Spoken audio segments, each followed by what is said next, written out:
Hi everyone, welcome to our Kids Matter Early Childhood webinar. Look at me, listen to me, be with me, exploring what tuning in means for children, educators and families.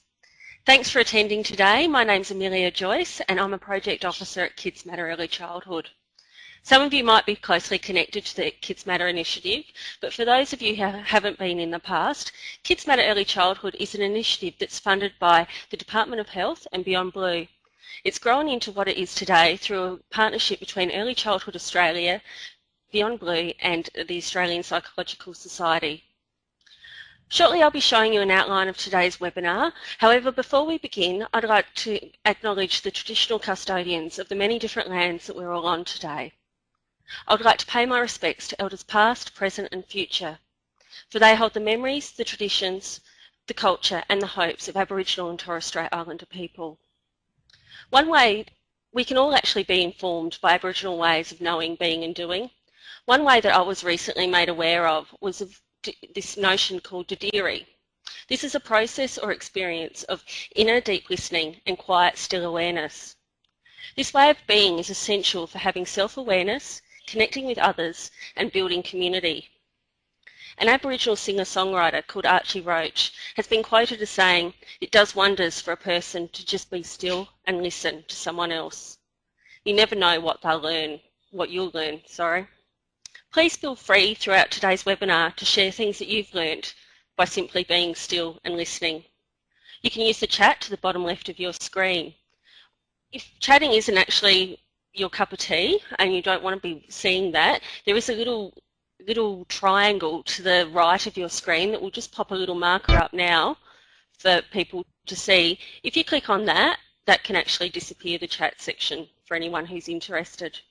But back to Dadiri. In essence, Dadiri encapsulates what being in tune is with children, ourselves and others around us. Because Dadiri strongly connects to what we will be discussing today, there'll be more information about that available in the additional resources. So I've just popped up here the outline for today. The next 50 minutes or so we'll be just focusing on what tuning in to children is, why it's important, and how the practice of tuning in and aspects of the National Quality Framework can both inform and support each other. In all reality, there's plenty of information today that could probably last a week-long webinar. And I'm sure today's presenters, Judy Radich and Rita Johnston, definitely agree. Myself, Judy and Rita, and the entire Kids Matter Early Childhood team ultimately view today as a beginning conversation about how our roles in what we do through the Kids Matter lens can help us engage with children and support their learning, development and behaviour. The whole Kids Matter team are excited about continuing this conversation into the future, and we have avenues to do that, such as Facebook, our blog and shared thinking.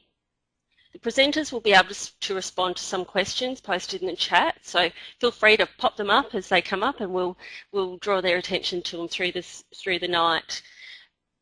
Feel free to also respond to people's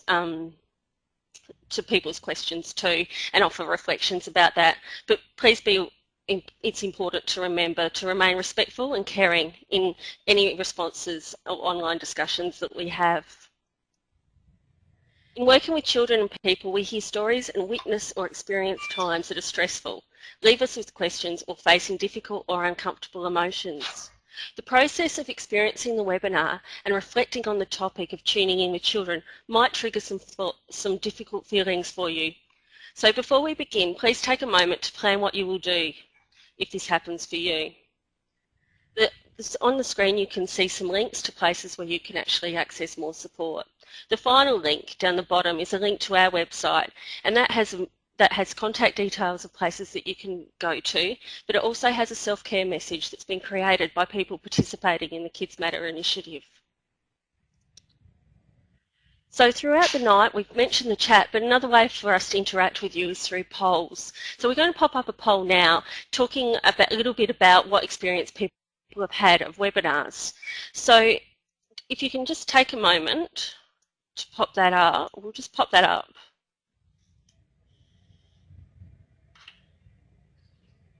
Bear with me a second. So we're just popping that up. And if you can take a moment to fill in what it is that how you've participated in the webinar. Now I'm just confirming that you can all see that with my person that's helping me. Has that come up for people to see?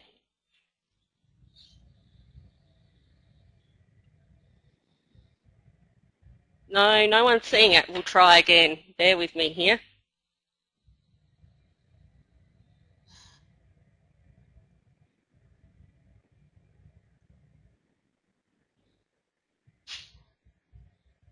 No, we've had an issue with that one.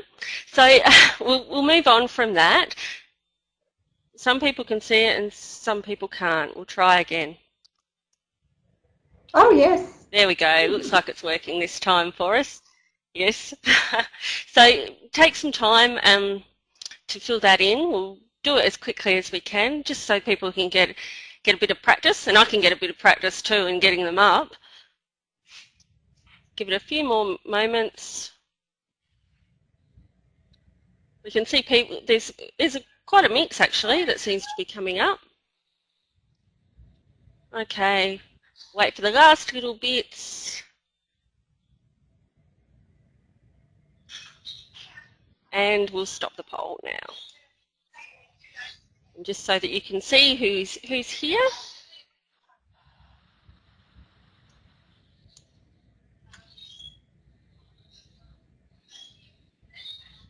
There we go.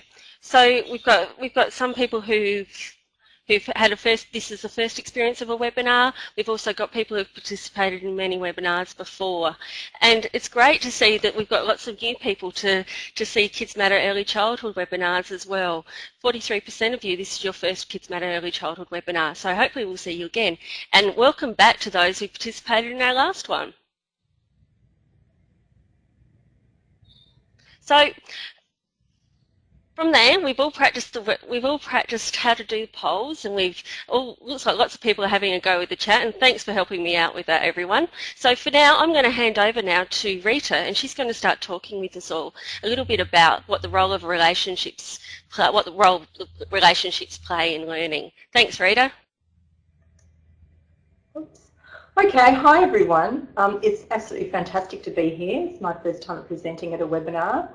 And it's great to be here to share some of the information and research about the place of relationships in early childhood development and children's longer-term mental health and well-being. Babies and children need relationships to grow, thrive and flourish physically, emotionally, mentally and spiritually. And we hear this regularly, but do we really know why this is true? When children are in positive relationships, they feel safe and secure, they feel loved and valued. So think about yourself for a moment and think about a positive relationship that you have or that you'd like to have that's safe and secure, where you feel loved and valued. Just thinking about that sort of relationship might make your body start to relax. You might feel a calmness and an easing of stress just at the thought of that relationship. So this is the feeling of calm flow that children need for their biology to work at its optimum level. Without positive relationships, the infant or child becomes stressed, and current research shows us that the stressed brain can't grow, and that actually the stress can shrink brain networks. And I'll say more about this later. So you might have even seen the image of the brain of a 3-year-old severely neglected child that's only 2/3 the size of the brain of the normal 3-year-old child. So let's explore a little bit now on the types of relationships that children need to grow and learn. So some of the descriptions of these type of relationships and interactions that children need might be called being with, tuning in, or serve and return interactions. So what do these interactions look like? In serve and return interactions, the baby or the child makes an overture. The baby smiles, the baby might point at something, the baby might make some sounds, the child might come and ask a question or make a statement. And then the adult responds with smiles, gestures, eye contact, words and responses. And then the baby responds to the adult and the adult responds to the child or baby. So it's like a game of tennis with the conversation going between the child, babe, adult child, adult. As together as a team, the child or baby and the adult look for meaning and connection in that relationship.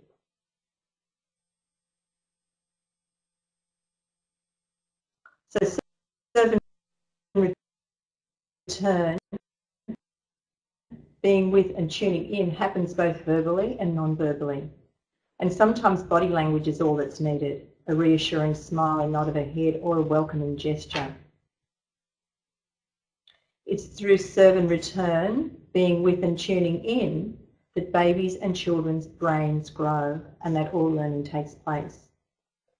So, for example, in a recent study, it showed that infants whose mothers either ignored their babbling or shifted the baby's attention to somewhere else.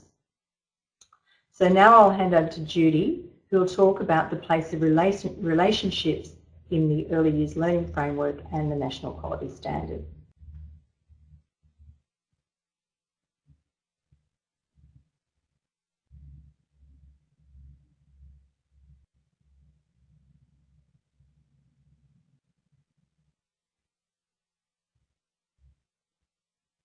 So I think I'm on here now. Hi everybody, my name's Judy Radich and I'm a Director of a long day care centre in Tweed Heads, and I guess I've been involved with Kids Matter right from the beginning as one of the pilot programs. And I guess for me, when the Early Years Learning Framework came out and then the National Quality Standards and Kids Matter was rolling out as well, that it was easy to think, oh no, Kids Matter is just something else we have to do on top of the Early Years Learning Framework and getting through the National Quality Standards. But I guess what I'm here today to do is to draw some connection between tuning in with children and being with children and being in the moment and the Early Years Learning Framework and the National Quality Standard. I think this topic really interests me because I think we often become so busy in our day-to-day work with children that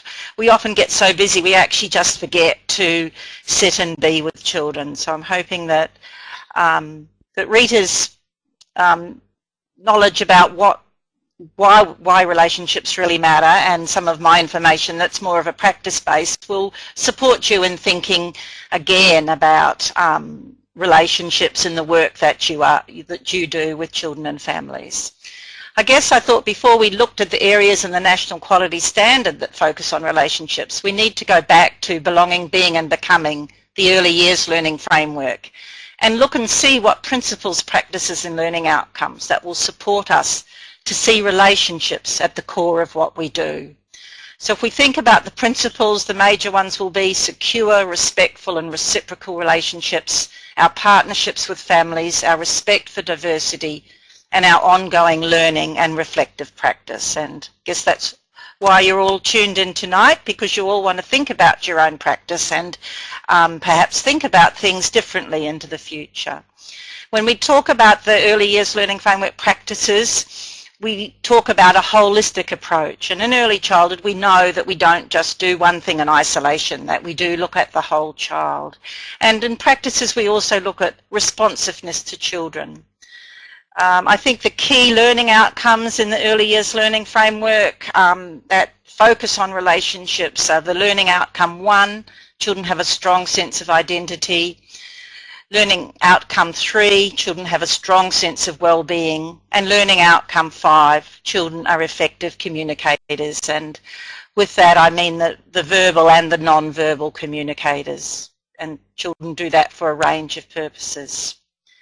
As you know, the National Quality Standard has put a pressure on a lot of us because we all have to be assessed against it. And I guess what I'm hoping that we might do, or might make you think you do in this webinar tonight, is really think hard about if we understand and work with the Early Years Learning Framework really well, we'll actually do well in the National Quality Standard.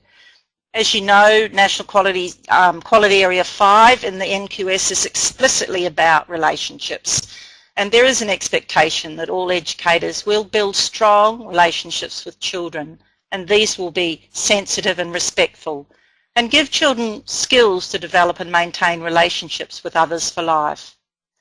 We know, as I said before, that relationships do not happen in isolation. So we need to think about relationships, relationship building and tuning into children when we're designing our educational program. And I think this is something that I sometimes see when our written program is focused on activities. We're so busy putting out equipment, keeping it tidy and attractive for children that we don't have time to just sit, watch, engage and respond to children. When we give babies paint, we don't have time to build the sort of relationships that Rita's spoken about. We're so busy cleaning up after them as they eat the paint themselves and the furniture. So we have to think about why we do what we do, and does it really enable us to build these kind of long-term relationships with children and I guess with families. When we see ourselves as always in charge, which I guess is a bit, when you're a teacher you are kind of in charge, but I think in early childhood it's slightly different. And if we think of ourselves as always having to be the leader, always in charge, it's hard for us to make time to really listen to children. And I guess some of the terminology like agency in the early years learning framework will make us stop and think about that. I think National Quality 3, the physical environment, is a standard which we can think about and support children to build and maintain relationships. When we think about the spaces we create for children, where they can be alone, where they can be with peers, how comfortable do we make it for educators to sit on the floor or sit on the ground and just be with children, so we don't have educators standing up outside but they're down on the ground listening with children. When we think about National Quality Standard 2 around health and safety, that too impacts on how we build and maintain relationships. I had a relief educator recently who was so busy thinking she had to do a nappy change routine. She had no time to be playful, engaging with the children as she changed an individual nappy or spent time with the other children. That seemed to be her focus. When we allow these routines, even though they are important, to override other parts of our day, it's hard to stay in the moment. It really interests me, and I'm guilty of it too, that we often keep statistics on nappy changes and the content of those nappies, but we don't keep statistics on how often we connected each day with all of the children in our care and education environments. I'm certainly not suggesting we need another form to fill out, but rather something that we can consciously do all day. So when we reflect on our day ourselves, think about the times that we connected and really tuned in to all of the children. In thinking also about the conversations that we have with children each day, are we really aware of the content of these? Can we minimise the directional conversations we have with children to build relationships? So if we're always saying, it's time for lunch, pick up your wet clothes, what do you need when playing outside? We need to find time to build on the conversational and limit the directional conversations with children. I think National Quality Standard 4 also on staffing also gives us opportunities to think about what really matters for children. And some of us may have some capacity to rethink staffing priorities to foster long and engaging conversations with families. National Quality Standard 6 also, working with and building relationships with families, makes me consider how we might have or make time to connect with every child and family at arrival and departure time. I think, this is really hard, but it is really, really important, and so it is about rethinking how we manage that. In thinking about how we relate to families too, I think we often need to be aware of who and how often we have friendly and regular conversations with, and how this might be perceived by others who perhaps aren't as easy to have conversations with or perhaps are new to a service. When we allow ourselves time to think about tuning into children to be the focus of our work, we can see possibilities around how we might plan and manage our day differently. Like me, I'm sure you've had days where you felt frustrated and achieved nothing. I had one of those in the office today, but I wasn't with the children. Relationships with children are too important to have these days too often. There is an expectation of the early years learning framework when it asks us to critically reflect on what we do and why. Thank you.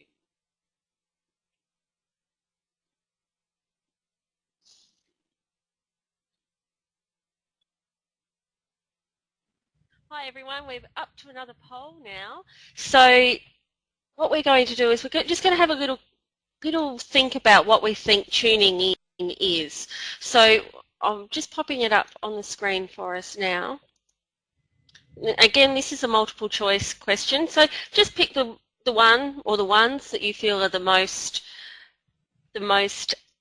representative of what tuning in is. So whether it's teaching a skill, directing a wandering child to an activity, being sensitive to and responding to a child's needs and cues, distracting a child from a difficult feeling, or responding in ways that fit with the child.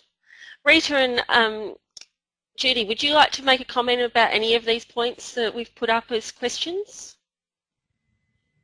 Well, I'm noticing straight away that that initially everyone went for answer 3, and so that's nearly 91%, and answer 5 is around 50%. And there's a couple of people now that are going in for number 2, directing a wandering child to an activity, and number 3 for distracting a child from a difficult feeling and teaching a skill. Yep. I'm going to stop the poll now, Rita. Yep. So we'll stop the poll so everyone can see it. See the results. So I'll just say a couple of things. One is that there are sort of 2 right answers. Both 3 and 5 are good, fairly good descriptions of what tuning in is. It's the ones that were used in Kids Matter in our professional learning. And I can see that's the ones everyone went for. Now, I want to sort of just speak for a moment about answer 4, distracting a child from a difficult feeling. While often when a child has a difficult feeling, it's upsetting for the adult or the educator, I want to say that distracting a child from a difficult feeling is not the best way to help the child through that feeling. This really goes back to being with and tuning in. If the word there had been being with a child with a difficult feeling, or sitting with a child with a difficult feeling, or talking with a child about who's having a difficult feeling, then I would say, yeah, that's sort of tuning in. But distracting is saying that your difficult feeling is not valued and you need to get rid of it as quickly as you can. And that's really what our society has taught us. And component 2 in Kids Matter really talks about more deeply about how we work with children and feelings in relationships. And a part of that journey is to look at how we feel about our own difficult feelings. If we're not comfortable with anger, if we've had a very angry parent, for example, and find anger frightening, then we might not be able to help an angry child just pass through that anger in a healthy way. So that's all I'll say about that. And I don't know if so Judy... I guess that brings up that whole notion of tuning in really starts with tuning into yourself as well, doesn't it, Judy? It certainly does. I mean, you can't... Well, yes, I'd just say that, yes, we can't tune into children and families if we're not really tuned into ourselves. So I think I'll touch on a little bit of that a bit later on. But that's certainly important. Excellent.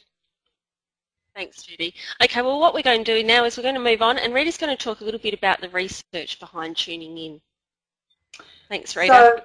Okay, thank you. So as early childhood educators, we've been hearing for a long time now that relationships are at the heart of early childhood development.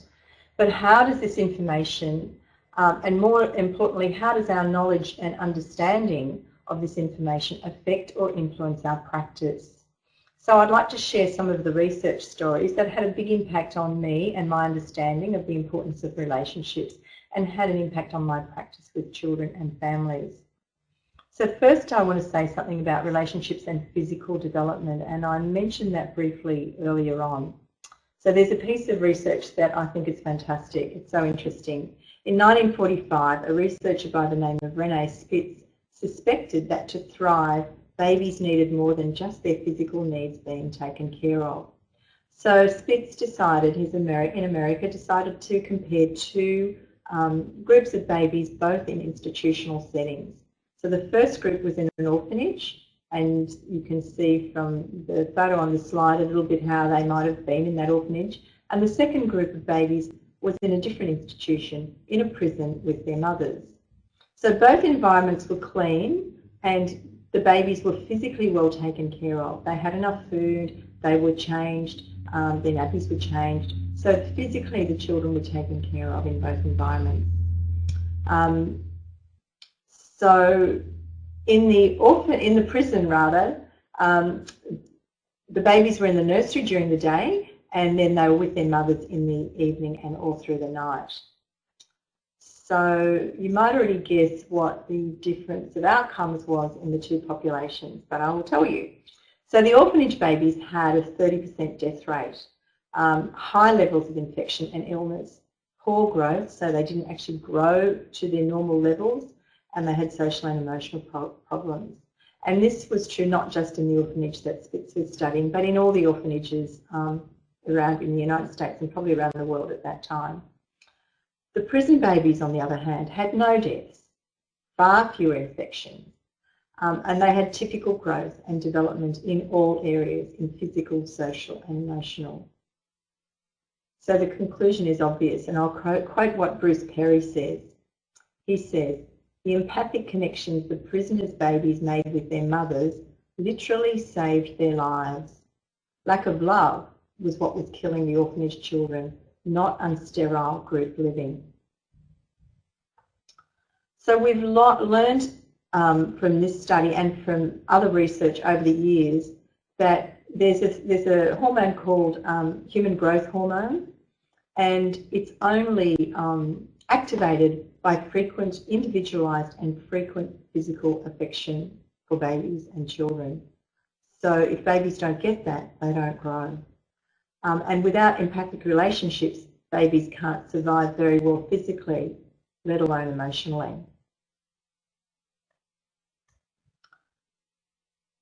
So let's talk about babies' emotional development. So I've talked about relationships that are crucial for babies to actually live and grow.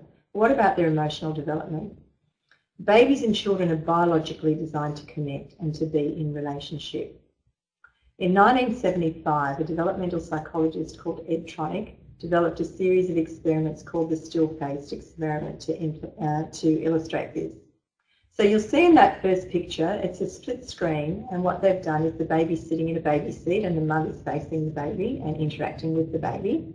And they've got two cameras so we can see exactly what the mother's face looks like and the baby's face looks like at the same time. So initially the mother's engaging and playing with the baby and tuning in, having a serve and return interaction and being with. They're connected, they're talking to each other, they're in relationship with each other. So after a couple of minutes, the mother's asked to turn away, and then, when she turns back, to have a still face. Not to engage in being with, tuning in, or serving return interactions. So you can see that different face from the first picture to the second picture. So initially, the baby tries to re-engage the mother. She smiles, she points at something in the room because normally her mother looks to where she points. She puts her arms out. Eventually she makes this high screeching noise as if to say, "What's going on?" And she becomes, finally, the baby becomes really distressed. She loses her posture. She cries and she turns away and sobs in a really distressed way.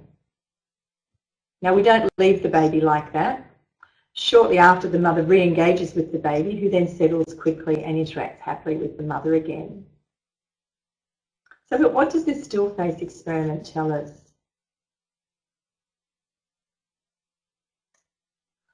And this and subsequent research tells us that when babies and children don't get the relationship response that they're biologically designed for, their stress hormones rise.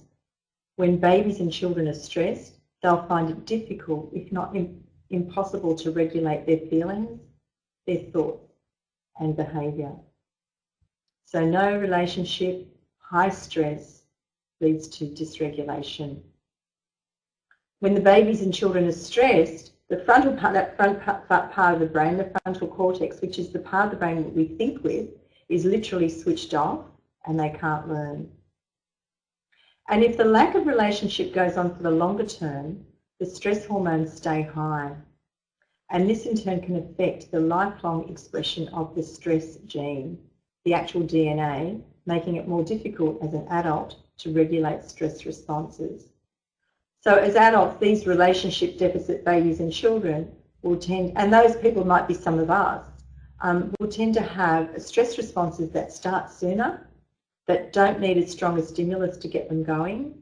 They're more intense and they get very intense very quickly, and they take longer to settle down after the stress event has concluded. So stress babies, relationship deficit babies, make stressed adults who find it difficult to cope. So stressed brains not only don't grow physically, but they become emotionally dysregulated and they can't learn. When the brain's flooded with stress chemicals, even if the child looks calm on the outside, little learning can take place. When babies and children lack the relationships they need, they can't develop socially and emotionally, and mental health and well-being is severely compromised.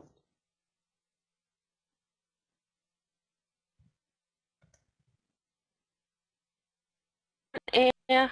Hi everyone, I'm back again. So we're going to do another poll now, and it's talking a little bit about hoping you can have a think about the biggest challenges to tuning in, what they are. So what gets in the way? I'll pop it up right now. So we've got lots of options. Again, choose the one that either you think is the most challenging, or you can use multiple suggestions as well.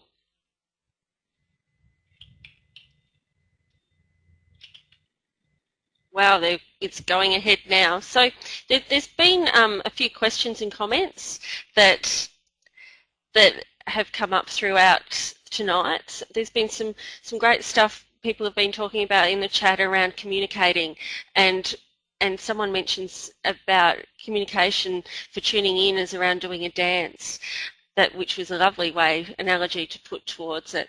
There was also someone that's just mentioned that when you were speaking, Rita, around the still face experiment that occurred, they're working with blind children, so how children who have those special needs actually get the feedback that they need, and that there's different ways that it occurs as well. So are there any comments that you'd like to add, Judy, while I stop the poll and pop the results up to see what everyone's put?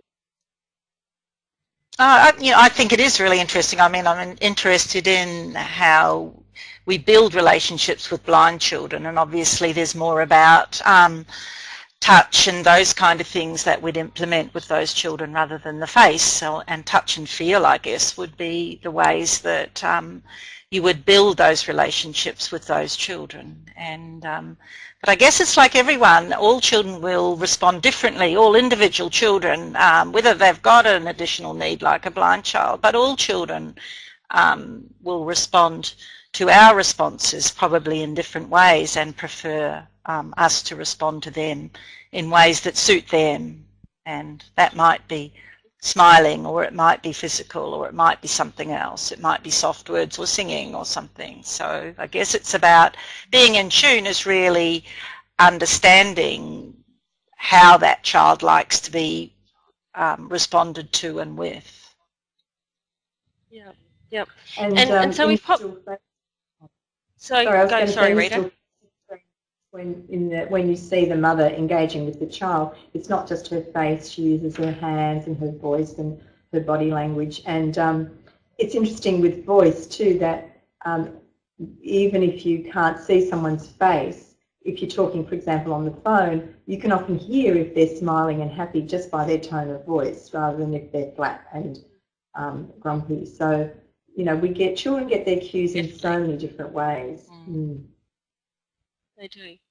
And so everyone can probably see the poll results. What I've noticed in the chat, competing demands has been, and time limitations have been high scorers in our poll. Some things that people have also mentioned is around paperwork, and there's a few differing views around how paperwork can get in the way or how it can actually support. Do either of you have any comments around that?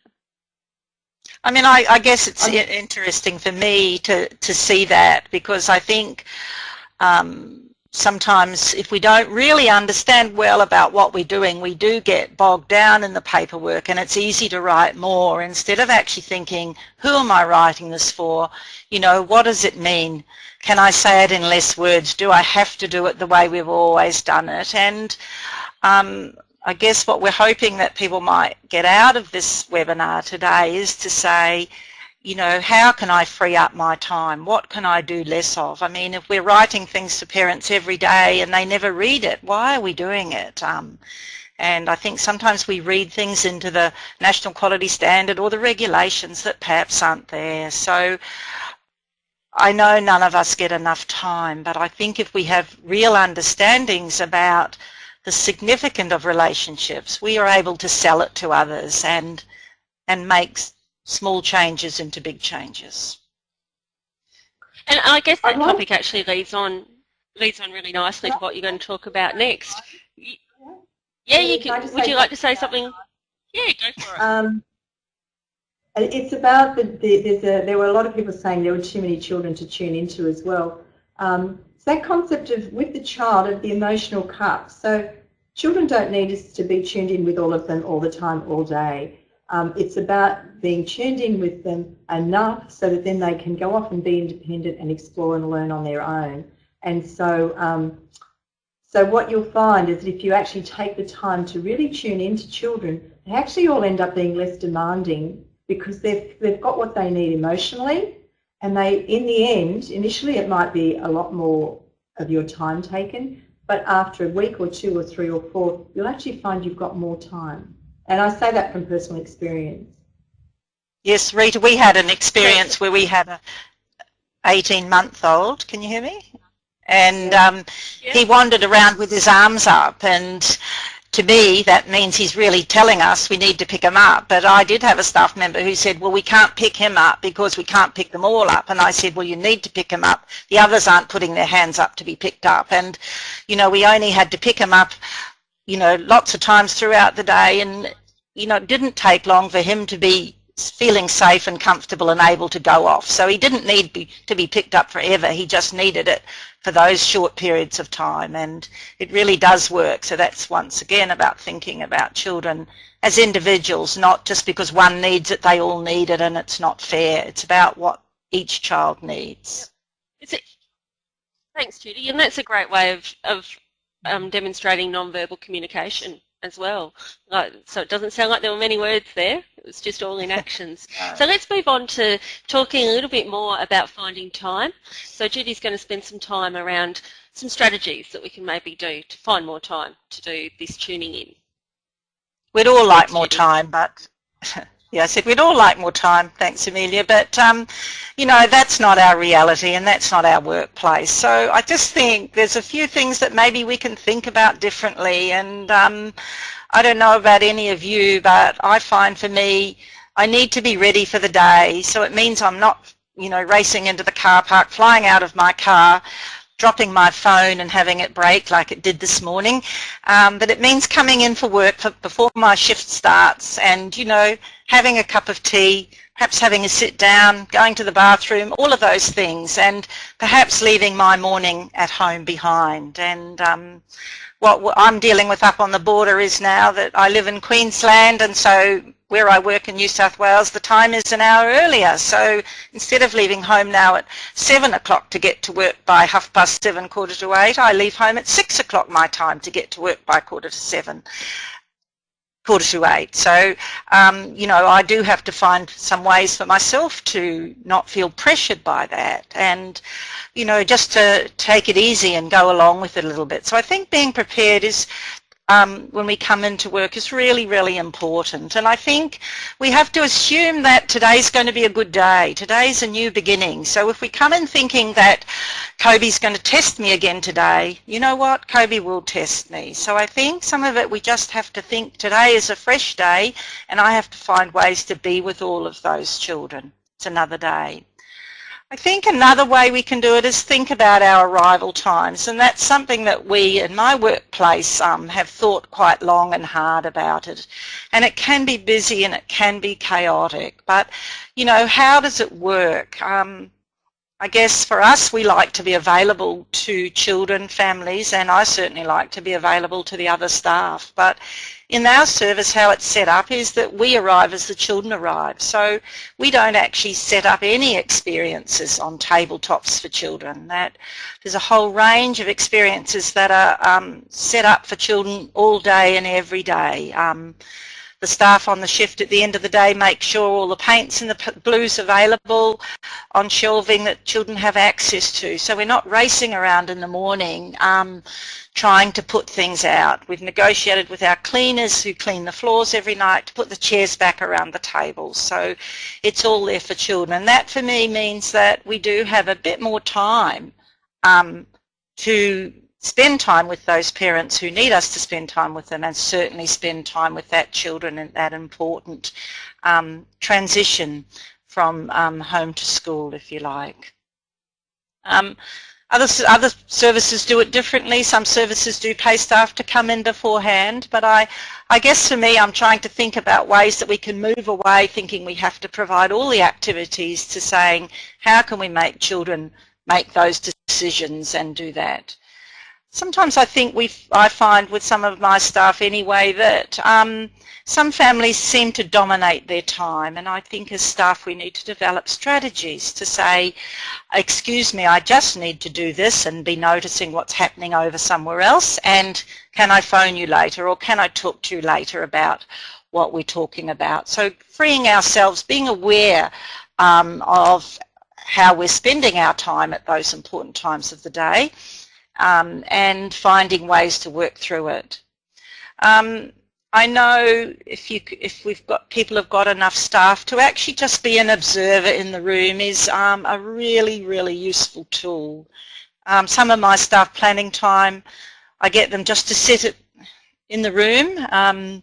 Obviously they don't ignore the children if the children come up to them, but just they haven't really got any teaching responsibilities for perhaps an hour or so over different parts of the day. So that really enables them to perhaps see what busy educators are doing or not doing, and to think about how they might plan for some of those things differently.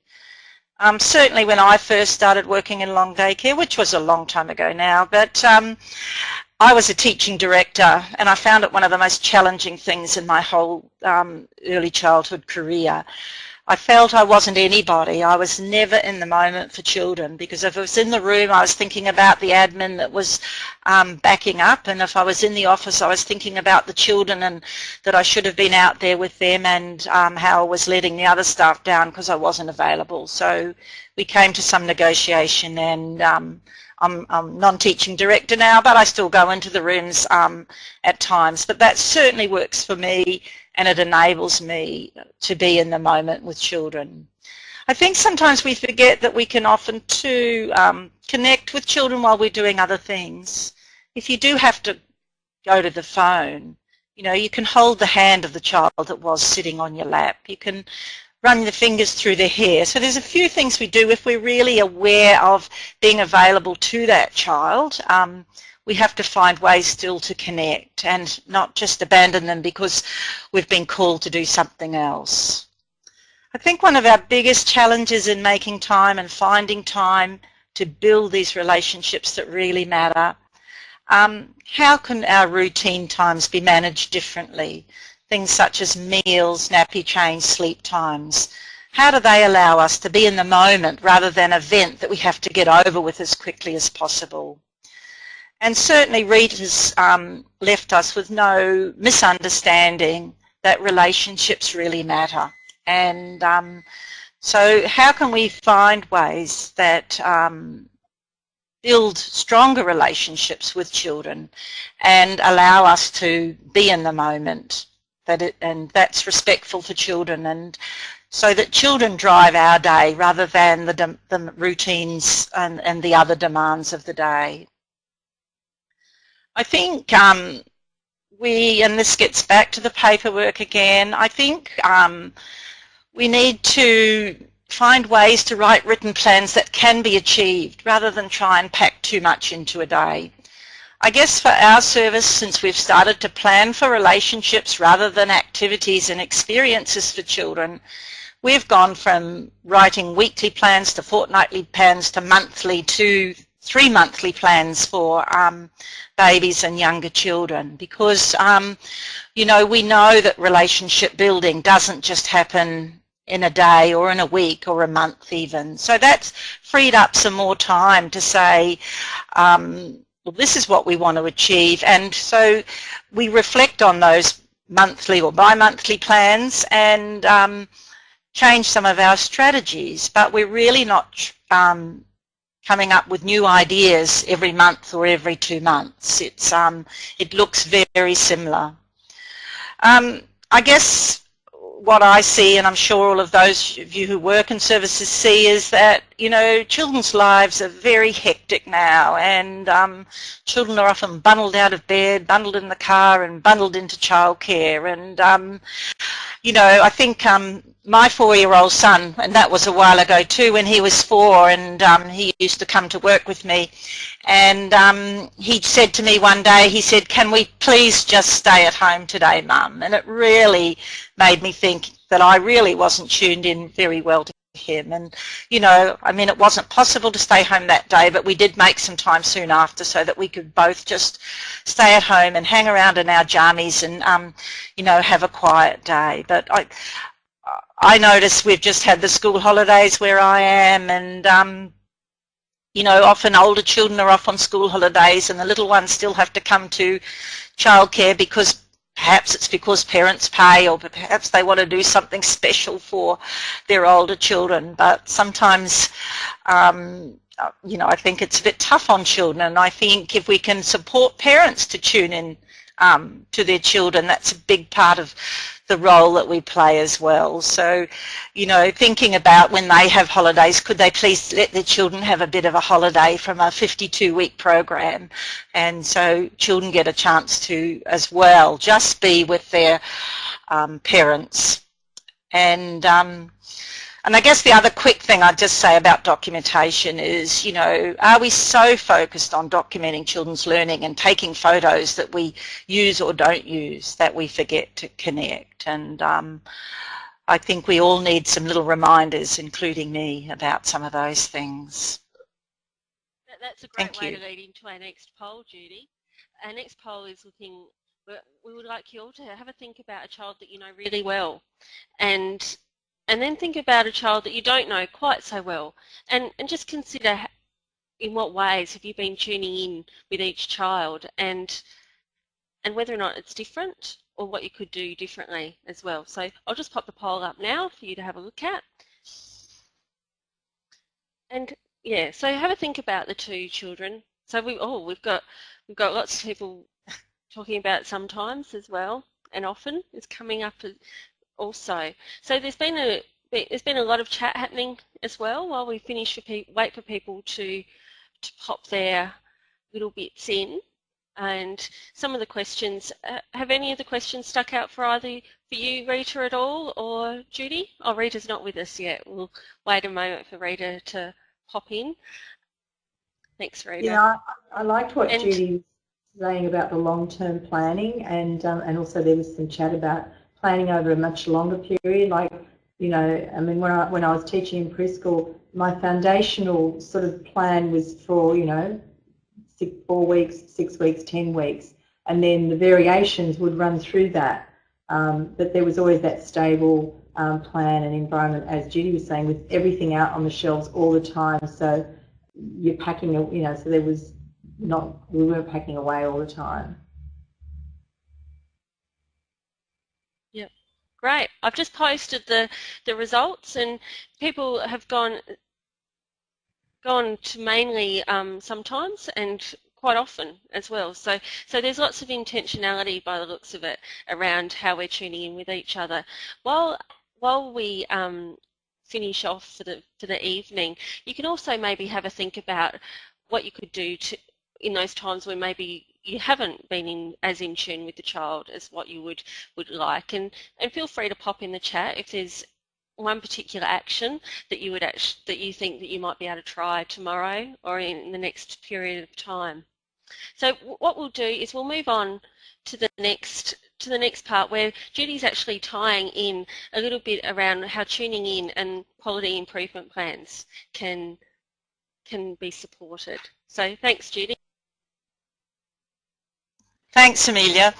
Yes, I guess because we are trying to tie in the idea of tuning in for children, and which is a big Kids Matter component, and the National Quality Standard, and as you know, all of us have to do a quality improvement plan. So for me, I think the quality improvement plan can be a really useful tool in you know, thinking about and changing our practice. And I guess what I'm suggesting is that we might move away from just looking at each quality area in isolation, as is suggested in the ASEQA template, to a more holistic approach around a particular area of learning. So if we say relationships matter, tuning in matters, being in the moment matters, we can work through these in a systematic way to improve practice through the quality improvement plan. This might be a whole of service approach, or perhaps it might be easier to begin with babies, but I think, as Rita said earlier, you know, relationships are really, really important for babies, but they're really, really important for 2-year-olds, 3-year-olds, 4-year-olds, 5-year-olds and beyond, and for ourselves. So for me, it doesn't just begin and end with younger children, and I'd urge you to think of meeting the needs of the older children in this way as well. I'm not sure if you're familiar with the Plan, Do, Review process in the Kids Matter Early Childhood program, and I'm sure Amelia will provide you with a link in some further materials, but that might be another useful tool that you might use in your service in thinking about changing practices or enhancing practices. You know, as I said before, we know that all parts of the EYLF and the National Quality Standard do not exist in isolation. So to only focus on, say, Quality Area 5 relationships misses the great opportunity that this approach has on many other parts of the curriculum. We know we all approach change and innovation differently, and this approach will take more professional conversations and perhaps more professional development as a team to begin to work this way. Of course, you know, change is difficult for some people, and so you might have an energised educator who often sees herself as the entertainer, the provider of most of the new ideas, and may feel threatened by saying, let's pull back from always having to provide activities. Let's think about relationships. And I don't know about you, but I know every time I sit down at the Play-Doh table, which the children have all had every day nearly for the last 5 years, there's always a pool of children that swarm around and are happy to do the same experience, if you like, because there's someone there tuning into them and being with them. I guess another educator might think they already work that way, and that's great because they might be able to support others to think more about how relationships are the focus for most of their work. Another educator may feel exhausted, and I'm sure we've all felt exhausted at, sometimes in our careers, at just another thing to think about. But I guess what I'd say, if we think about relationships, it allows us all to actually slow down, cut back the pace a little bit, and sit down and just be there, and perhaps get back to some of those basics, although I think that does make me sound very old by talking about back to basics. But I guess all of the thoughts that your staff team will have are legitimate, and you know, we need to give educators time to work through those. So another way might be for you to, if you're thinking about changing what happens now, might be to video what happens at certain times of the day, or you know, throughout a morning or perhaps a busy period, to really reflect and look and see what's happening, and not play it back to staff in a way to criticise what's happening, but to get a really, really good picture of what's really happening. So I know with my staff, I'll often just say as they're leaving the door, tell me about your relationship with so-and-so and so-and-so. And so they're really thinking about what happened for those children and to getting them to document some of that thing on the day. I think also we can keep reflective journals, which I know many of you do, and staff can keep their own reflective journal about what they did well and perhaps what they need to do better. I know we all come in with good intentions, but we are human beings, and we do, you know, it is easier for us to like some children more than we like others, and as educators we have to move away from that. But I do think we need to be reminded and be intentional about our tuning in with all of the children. I think it's really important, and I guess this gets back to perhaps management wanting us to be, you know, always taking something, children need to take something home or whatever. But I think if we work through relationships that the focus is our work in this systematic way, over time we'll get everyone on board. I guess just likewise it's really important to talk to parents at the end of each day about the kind of tuning in that happened with their child, rather than perhaps they liked climbing or, you know, or doing a painting or whatever. So I think if we keep parents informed about their emotional well-being, we're on the way to them being really happy with the approach to relationships that we might take into the future. So I guess what I'm suggesting is if we try new things, we might all be less harried as educators, and we'll have calmer children and calmer adults and calmer families, and I think focusing on relationships allows us to do that. So thank you. So we're all back again for our few final thoughts at the very end of the session. We've got a few minutes left, so we'll just have a quick sum up of what we've covered tonight, and it's quite clear in 3 points here from Rita. So Rita, I'll just hand over to you to have a quick comment about your 3 points that you've put up here. Okay, so very quickly, we've only got 3 minutes, I think. So there's 3 important things that will help you put this into practice. Number 1, be open to change. But don't worry if you or members of your team feel resistance to change as well. That's important. So give yourselves time and space to grow and change. And one simple way to be open to change is to set an intention. So the intention could be as simple as, I allow myself to tune in more as I work with children today. And you can write that and put that up on the wall of your room and read it every morning, and then just watch what happens. Once you've set an intention, you want to keep the momentum going. So that's through continuous learning. So that's through reading, through looking at information on the internet, through all sorts of resources that Amelia will talk more about. And I know for myself that every time I read something new about children's brain development or their social emotional growth, I get really re-excited and reignited about the topic. And finally, keep reflecting on your practice. Reflect on what you're doing, on how you're going with your intention, on your successes and challenges, and then share these reflections with colleagues. It's through speaking and writing about what we're doing that we gain more insight, and speaking and writing about what we're doing actually embeds our new learning and changes in our practice. And so finally, I just want to say, a good, satisfying and happy life is not about winning, it's not about being the first or best, it's not about money and possessions. It is truly about relationships. As a society, we are slowly realising that relationships, the positive feelings between two people, are what promotes physical health and mental health and well-being in all of us. And so as you deepen your relationships with children, being with, tuning in, having serve and return interactions, you'll find that not only does the child flourish, but you do as well. So tomorrow morning, instead of being on the floor, start being with the children. So thank you for listening. Excellent. Thanks, Rita. I'll hand over to Judy for Thanks, some Rita. final. Excellent. Okay, I've just got a little poem really that was adapted from HighScope, which I went to years ago, and it's called Enabling Children to Be Their Very Best. I've come to a frightening conclusion that I am the decisive element in my classroom. It's my personal approach that creates the climate It's my daily mood that makes the weather. As a teacher, I have tremendous power to make a child's life miserable or joyous. I can be a tool of torture or an instrument of inspiration. I can humiliate or humour, hurt or heal.